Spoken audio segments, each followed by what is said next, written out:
മൗലവിന്റെ അവസാനത്തെ മറുപടി എന്താണെന്നറിയോ? അവസാനത്തെ മറുപടി അള്ളാഹിനെ പറ്റി ഞങ്ങൾ എന്തും പറയൂ. അതിന് മൗലവി വേറെന്നറിയോ? നമ്മെപ്പോലെ എന്ന് പറയാണ്ടിരുന്നാ മതി. എന്നിട്ട് എന്റെ പേരിലൊരു കളവും നമ്മെപ്പോലെ എന്ന് പറഞ്ഞു എന്ന് പേരോട് പറഞ്ഞു. ഞാൻ പറഞ്ഞു നിങ്ങൾ നമ്മെപ്പോലെ എന്ന് പറഞ്ഞു ഉണ്ടെങ്കിലേ കേൾപ്പിക്കും.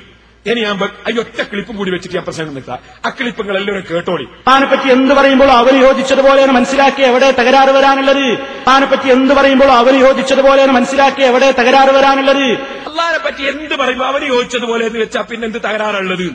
ഇനിയിപ്പോ നാളെ മൗലവി പറയും അള്ളാഹ് കക്കൂസിൽ പോയി, അള്ളാഹിനോട് യോജിച്ച പോക്ക്, അള്ളാഹുത്തേല ഭക്ഷണം കഴിച്ചു, അള്ളാഹിനോട് യോജിച്ച കൈക്കല്, അള്ളാഹുത്തേല ജിമായി ചെയ്തു, അള്ളാഹിനോട് യോജിച്ച ജിമായി, അള്ളാഹ്ക്ക് മക്കളുണ്ട്, അള്ളാഹിനോട് യോജിച്ച മക്കള്, അള്ളാഹ്ക്ക് പോക്കും വരവുണ്ട്, അള്ളാഹിനോട് യോജിച്ച പോക്കും വരവ്.